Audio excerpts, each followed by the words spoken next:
Si tu es aujourd'hui sur cette vidéo, c'est que tu es certainement en ce qu'on appelle en dépendance affective. Mais concrètement, c'est quoi la dépendance affective? Ça veut dire que là, actuellement, tu parles avec un homme depuis plusieurs semaines, voire plusieurs mois, voire plusieurs années, et son absence te ferait énormément souffrir. À chaque fois qu'il te menace de partir, tu as mal au cœur. À chaque fois qu'il ne te répond pas, tu te sens vide, tu te sens pas bien. Et donc, les signes de la dépendance affective, il y en a plusieurs. Mais le signal numéro un qui montre que oui, tu es bel et bien en dépendance affective, c'est quand l'absence de l'autre va créer un vide si grand que tu auras une perte de sens, que tu ne sauras plus où aller, que tu ne sauras plus quoi faire. Et c'est actuellement ce que tu vis avec cet homme précisément. Il te fait tellement tourner en bourrique, il est tellement émotionnellement indisponible que tu commences à croire que c'est toi le problème. Que tu commences à te dire que s'il part, qu'est-ce que tu vas faire de ta vie? Que peut-être il n'y a aucun homme qui pourrait t'accepter. Que tu commences à être dans le désespoir et à peut-être même te dire que tu préférais certainement finir ta vie toute seule. Mais ce qu'il en est plutôt actuellement, c'est que tu es en dépendance affective. Tu te demandes, mais pourquoi est-ce qu'il ne m'écrit pas? Pourquoi est-ce qu'il ne répond pas rapidement? Pourquoi est-ce qu'il ne s'engage pas? Tu te poses 10 000 questions, tu cherches à le changer, tu cherches à le rassurer, tu cherches à toujours comprendre ses besoins, mais jamais à comprendre les tiens. Et tu arrives dans un stress énorme. Tu as la boule au ventre, tu as mal à la tête, tu penses constamment à lui, ça te donne des nausées, tu as envie de vomir, tu perds tes cheveux plus rapidement, tu es fatigué, tu dors moins bien parce que tu es dans un cycle constant de dépendance affective.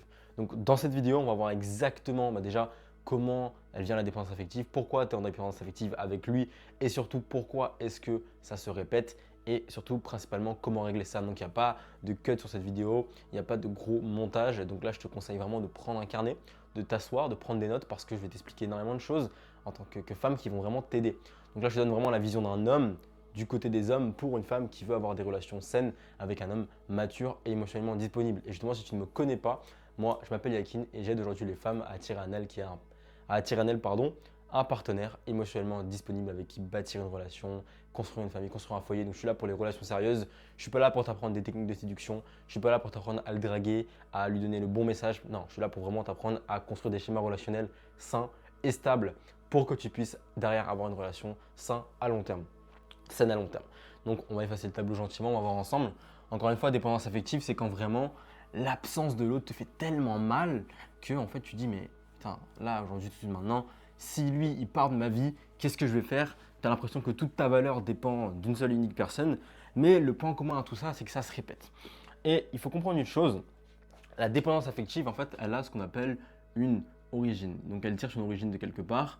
Et l'origine de toute chose, en tout cas dans tous tes traumatismes que tu vas avoir dans ton enfance et de toutes les choses que tu vas vivre, l'origine de tout ça, c'est bel et bien, comme tu t'en doutes bien, ton enfance. Mais avant d'aller dans l'enfance, on va déjà expliquer ce que ça donne en tant qu'adulte. Beaucoup de femmes adultes pensent que ce qu'elles ont vécu étant plus jeunes, c'est intégré aujourd'hui et ça ne compte pas. Parfois, j'ai des consultations, j'ai des appels téléphoniques avec des femmes et j'entends elles ont 30, 40 ans, 50 ans, et j'entends ouais mais j'ai vu que ça quand j'avais 17 ans, 12 ans, c'est pas grave, c'est passé aujourd'hui. Ça a plus d'impact. Mais alors, si ça a plus d'impact, pourquoi aujourd'hui dans l'appel, alors que tu as 30, 40, 50 ans, tu m'en reparles, alors que ça fait déjà 15, 20 ans que tu as vécu ça? Si ça avait plus d'impact, tu l'oublierais. Toute chose qui n'a plus d'impact, vous l'oubliez. Donc souvent, les femmes, elles vont venir faire ce qu'on appelle être dans un déni de l'enfance. Donc elles vont vraiment renier tout ce qu'elles ont vécu étant plus jeunes, vécu avec leurs parents, vécu avec leur père, avec leur mère, avec leurs frères et sœurs, tout le rejet, tout l'abandon qu'elles ont vécu. Elles vont le mettre de côté et faire comme si ça n'existait pas et faire comme si au final la vie continue et dans tous les cas c'est pas grave, c'est déjà passé. Mais sachez une chose, donc de tes 0 jusqu'à tes 8 ans, c'est à cet âge-là que le subconscient se construit. Donc ça, c'est littéralement l'âge de construction du subconscient. Mais qu'est-ce que ça veut dire concrètement? C'est-à-dire qu'à cet âge-là, tu es littéralement une éponge. Les paroles qu'on te dit, tu les bois. Littéralement. On te dit A, tu répètes A. Ce que tu apprends, tu as l'impression que c'est la vérité. Ce que tu vois, tu vas le reproduire. Donc de tes 0 à 8 ans, parce que tu es dans une certaine forme mentale, donc pour te donner un petit peu le terme scientifique, tu es ce qu'on appelle en ondes cérébrales alpha et theta, des ondes dans lesquelles ton subconscient il est très ouvert, donc durant lesquelles tu peux apprendre énormément de choses. Et donc tout ce que tu as appris de tes 0 à 8 ans, donc c'est là, c'est un peu ce que tu apprends, c'est la base, c'est la base de ton esprit, de ton subconscient, elle vient de tes 0 à 8 ans, et tout le reste après va venir consolider des expériences. Donc par exemple, si de tes 0 à 8 ans, tu as vécu un schéma dans lequel, par exemple, tu voyais donc, dans ton enfance, je sais pas moi, père abusif sur ta mère ou sur toi, et bien en fait, tu vas avoir l'impression que tous les hommes sont des personne abusive, qu'on doit abuser de toi pour être aimé et qu'une personne qui t'aime peut abuser de toi. Et donc, ça fait que tu vas commencer avec cette base-là dans ton subconscient. Et en grandissant, donc après tes 8 ans, tant que tu ne vas pas travailler sur le schéma, et quand j'ai travaillé dessus, c'est pas juste en parler, c'est pas juste aller voir le psy et le dire à haute voix. Ça en fait partie, évidemment, c'est déjà une très bonne chose, donc je te félicite si tu as déjà pris ce pas-là, mais ça ne suffit pas. Quand je dis travailler dessus, c'est vraiment faire un travail extrêmement proactif, avec des méthodes, avec vraiment de quoi en fait avancer dessus, avec un suivi, avec quelque chose de vraiment profond et deep. Et d'ailleurs, si on peut le faire ensemble, je t'en parlerai plus tard.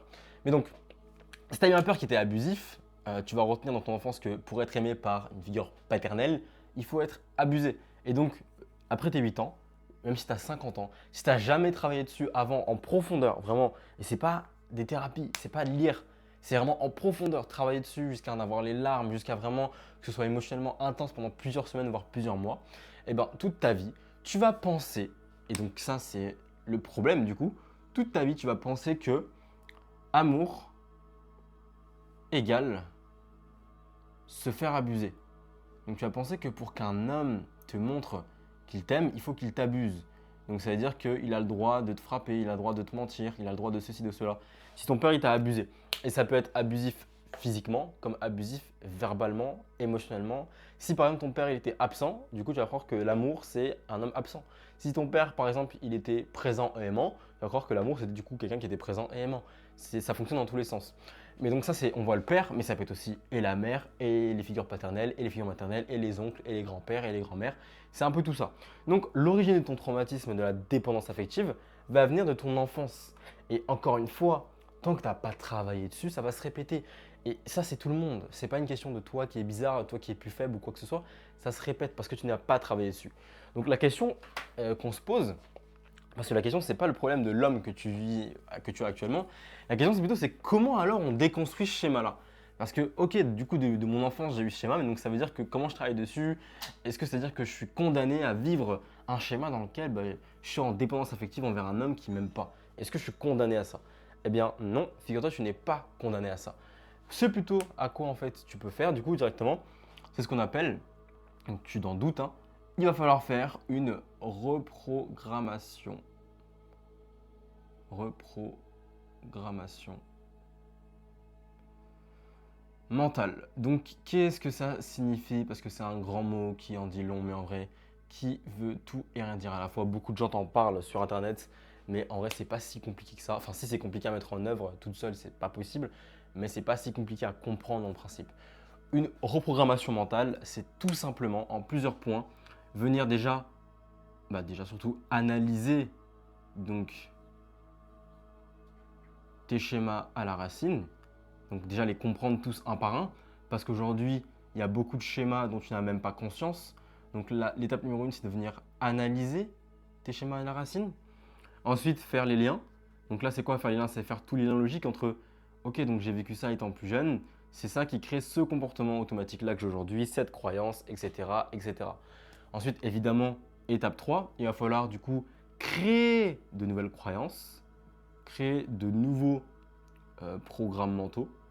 Donc là, il va falloir créer de nouvelles croyances, de nouveaux schémas mentaux, donc pas mal de choses dans ton esprit, donc créer de nouveaux programmes mentaux. Et ça, c'est vraiment le plus difficile. Et une fois que ces programmes-là, ils sont créés, il va falloir les appliquer. Donc ça, c'est la méthode, grosso modo, que j'utilise moi avec toutes les femmes avec qui je travaille. Encore une fois, moi, je travaille avec des femmes. On est vraiment là pour reprogrammer tes schémas en profondeur. On n'est pas là pour donner une technique de séduction. Ça en fait partie, évidemment, il faut des techniques, il faut parfois un petit peu de technique, etc. Mais c'est ça la base, c'est la reprogrammation mentale.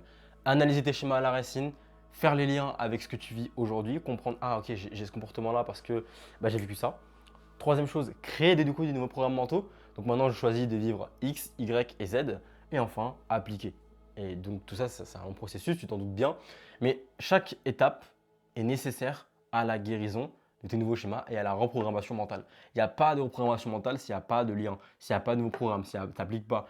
Parce qu'il y a beaucoup de femmes qui parfois, elles ont un peu conscience, elles ont un peu fait les liens, mais elles n'ont pas le reste, elles n'appliquent pas, ou alors elles n'ont pas créé nos programmes, elles n'ont pas totalement conscience. Et tant que tout n'est pas à 100% acquis en toi, c'est là où tu ne pourras pas faire le pas de « Ah en fait, je fais le travail dessus et je change vraiment les schémas ». Donc aujourd'hui, T'es pas en dépendance affective à cause d'un homme, faut bien comprendre. Tu es en dépendance affective à cause des schémas mentaux que tu as enregistrés étant plus jeune.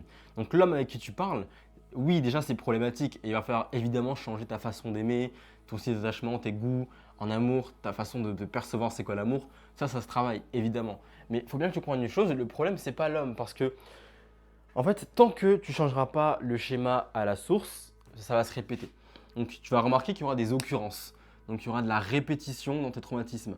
Tu remarqueras que si tu fais l'exercice que je vais te donner là juste à l'instant, donc là tu peux faire l'exercice, tu te poses et tu te demandes, ok, quelles sont mes 3 dernières relations? Et tu vas remarquer que dans les 3 dernières relations, il y a des occurrences. Alors soit il y a des répétitions dans le sens où il y a des manques de respect sous différentes formes. Peut-être que des fois, il va te tromper, peut-être qu'il va mal te parler, peut-être qu'il va pas te considérer, peut-être que je sais pas. En tout cas, il y aura du manque de respect, manque de considération. Donc il y a des répétitions des fois dans le manque de respect. Peut-être aussi dans le style d'homme. Peut-être que c'est toujours le même type d'homme. Je vais donner un exemple tout bête. C'est toujours des hommes type, je sais pas moi, des Antilles, etc. Qui sont pas du tout fidèles, peu importe, comme tu veux.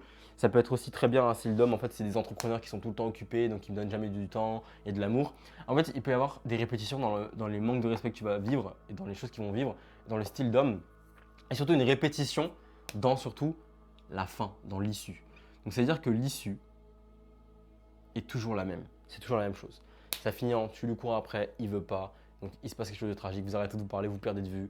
Un nouvel homme, il promet des choses et ça recommence encore et encore et encore et encore. Et cette répétition-là, elle vient pas de la société. Elle vient pas des hommes. Elle vient de ce que tu as appris étant plus jeune. D'où l'importance de vraiment venir travailler à la racine de ta dépendance affective. Et ça, je sais que tu as envie de le faire toute seule et que tu as envie de te renseigner. Et c'est possible. C'est possible de le faire toute seule. Ça prend beaucoup de temps par contre. Quand je dis ça prend beaucoup de temps, ça prend vraiment beaucoup, beaucoup de temps. Et ça se compte en années. Pas en mois, ça se compte en années. Donc aujourd'hui, tu peux faire le choix de travailler sur ça toute seule. Mais comme tu es toute seule et que c'est toi qui as vécu ces schémas-là, est-ce que tu auras vraiment l'honnêteté et le recul de te dire je sais vivre ça? Je ne sais pas. À toi de voir. Essaye peut-être. Maintenant, il y a une autre méthode. C'est de se faire accompagner, se faire aider. D'avoir des personnes qui regardent vraiment ton comportement à la source. Ok, donc elle vit ça parce qu'elle a fait ça. Qui te font des diagnostics, qui te font des exercices, qui te suivent réellement. Ça, c'est une des issues que je recommande fortement parce que c'est la plus logique. C'est évidemment la plus évidente, la plus logique. Pourquoi? Parce que ces schémas-là que tu répètes n'ont pas qu'un impact sur tes relations. Ils ont un impact sur tout. Parce que les manques de respect que tu vis en relation, c'est les manques de respect que tu vis aussi au travail, que tu vivras avec tes enfants, avec tes amis. Le style d'homme que tu attires, c'est aussi le style d'amis. Donc, c'est les amis que tu vas attirer. Donc, des amis peut-être qui sont évitants, qui sont froids, qui sont méchants. Ça peut jouer aussi des amis qui finissent par te trahir, etc. etc. L'issue avec laquelle ça finit, ça peut finir dans toutes les issues pareilles. Donc, c'est pas qu'un travail qui va sur les relations. Quand tu travailles sur ton subconscient et sur ton intérieur, sur tes schémas d'enfance, tu travailles littéralement sur toute ta vie. Parce que ça aura un impact sur toute ta vie. Donc aujourd'hui, tu as une dépendance affective, c'est vrai, mais ça ne se règle pas en changeant d'homme. Ça ne se règle pas en faisant une technique pour l'attirer ou pour changer sa façon d'être. Ça se règle en travaillant à la racine tes schémas profonds en toi. Et c'est comme ça qu'on fait ce travail. Donc dans tous les cas, comme je t'en ai parlé depuis tout à l'heure, moi j'ai un accompagnement par rapport à ça. C'est pour ça évidemment que je te dis aussi que c'est la meilleure solution parce que je le vois avec les femmes que j'accompagne, les dizaines de femmes que j'ai accompagnées, je vois les résultats qui sont absolument exceptionnels. Donc c'est pour ça que moi je t'incite très fortement. Donc là en description il y a un lien. Tu peux prendre un appel avec moi, c'est un appel qui est complètement gratuit, c'est complètement offert. Tu cliques dessus, ça prend 30 secondes à réserver et on pourra ensemble analyser et décortiquer tous tes schémas, voir comment je peux t'aider moi personnellement et surtout voir est-ce que tu es apte à suivre un cadre d'accompagnement pour changer tout ça, pour enfin attirer à toi un homme qui est émotionnellement disponible. Donc c'est très simple, tu cliques dans la description directement.